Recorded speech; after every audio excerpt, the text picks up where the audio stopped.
नमस्कार दर्शक बंधु आपण मानक अमूल्य एस्ट्रोलोजी चैनल को स्वागत। दर्शक बंधु आज आम मैंने वास्तुशास्त्र यही एपिसोड रे जानिबा जे आपण जो जगार घर निर्माण करुँच से जगार जो माटी बा भूमिटी आपण उपरकिना घर निर्माण करेंगे से भूमि आपण घर पर केते शुभ एवं से भूमिटी आपण घर पर केते मजबूत रहिबो बा से भूमिर सांद्रता केते से भूमिर धारणा केते ता आम वास्तुशास्त्र उपाय रे आज आम जानिबा जे किपरि ताहाको आम निर्णय करिबा बा केउ परीक्षा द्वारा आम ताहाको निर्णय करिबा। दर्शक बंधु एठी आपण मानकु गोटे छोटिया अनुरोध आपण माने जदि मोर चैनल को नुआ करिके आसीथिबे तेबे मोर चैनल को सब्सक्राइब करिवे लाइक करिवे पाखरे थिबा बेल आइकन को क्लिक करिवे जा फरे आपण मानक पाखकु मोर एही परि वीडियो सहजरे पहुँची पारिबो। तेबे दर्शक बंधु चलंतु जानिबा आजिर एही एपिसोड रे जे आपण जो जगार घर निर्माण करने को जाउछंती बा भूमि पूजा करने को चाहूँगी से जो घर बा से जो निर्माण करिया पूर्व आपण से भूमिटी की परीक्षा करेंगे एवं केउ उपाय परीक्षा कले आपण से भूमिटर आपण जानि परिबे जे आपण को घर से भूमि उपरे किपरि भाबे रहइबो एवं आपण घरटी केते मजबूत होबो एवं से भूमिटी आपण को घर पई केते प्रयोज्य ताहाको आज आमे जानिबा। दर्शक बंधु आमर ए जो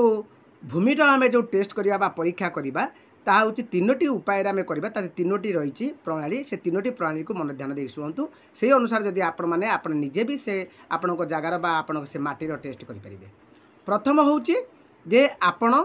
जो जगार घर करेंगे आगे पूर्व दिन जो माने आपण गोटे दिन अपराह्न आपण आपण हाथ में निज हाथ में जी घर करता ता निज हाथ में 1.5 हाथ चौड़ा 1.5 हाथ गभीर तो मैंने वर्गाकर आपण गोटे गात खोलिबे 1.5 हाथ चौड़ा 1.5 हाथ लंबा और 1.5 हाथ गहीर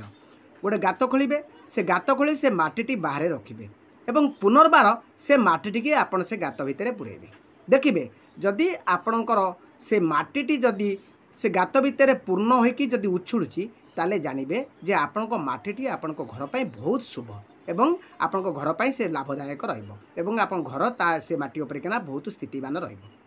जदि आपण देखिले से माटीटी जदि आपण गात भितर भरपूर होगला किसी उपरକୁ उठला नहीं बंचला नहीं एवं सेम होगला ताले जानिबे जे आपणकर से घरर पाई से माटीटी आपण 70% रु 80% आपण शुभ रहिबो।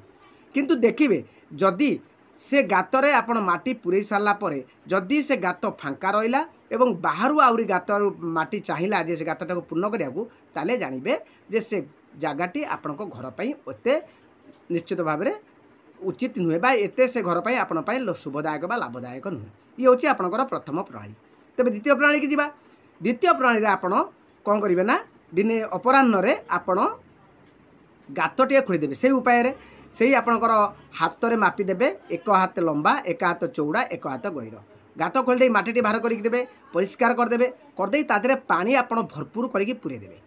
पानी भरपूर पुरे जो पानीटी आपण भरपूर पुरे देबे आपण टिके नजर करेंगे जदि पानीटी दक्षिणावर्त होगी घुरुची पानीटी पुरे सारापर पानीटी जदि दक्षिणावर्त होगी घुरुची ताले जानिबे जे आपण जगाटी आपण निश्चित भाव में शुभ बा लाभवान रहिबो। जदि पानी से गात भितर बामवर्त होगी बुलूची ताले जानिबे जे आपण सेटा एते लाभदायक हेबो नाही। ये हूँ द्वितीय टेस्ट। तृतीय टेस्ट आपण से जो गातटी पानी फुल करथिबे सेदिन आपण छाड़ीदेवे छाड़ी कि आपण अपेक्षा करेंगे ता परदिन सकाळु जाई देखिबे जदि देखिबे से गातरे पानीटी संपूर्ण भाव में सुखी जाइए एवं तले जो माटीटी फाटिबा अंश रही कादुआ अंश रही पानी आदौ नहीं ताले जानिबे से जगाटी बा से माटीटी आपण घर पर उपयुक्त नुहे। जदि से जगार किना पानी आपण देखिबे जदि अधा रही ताले आपण 50% शुभ फल रहिबो चलिबो आपण घर करि परिबे। जदि देखिए पानीटी आपणकर जहाँ पुरई थिले समान समान रही ताले जानिबे जे से घरटी आपण बहुत शुभदायक और लाभदायक और बहुत बढ़िया।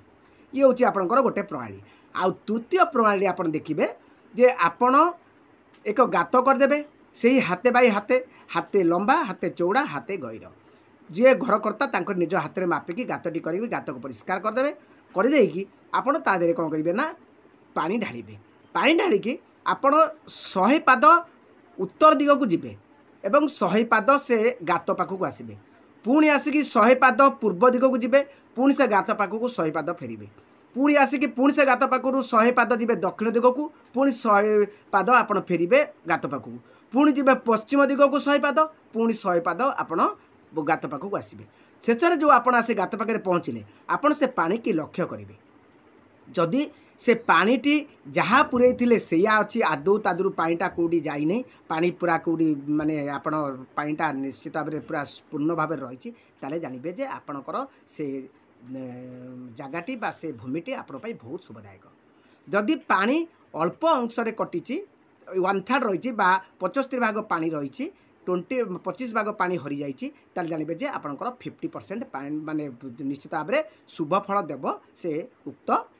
जगटी। जदि आपणकर पानीटी अधारू अल्प कमी जाइए अधा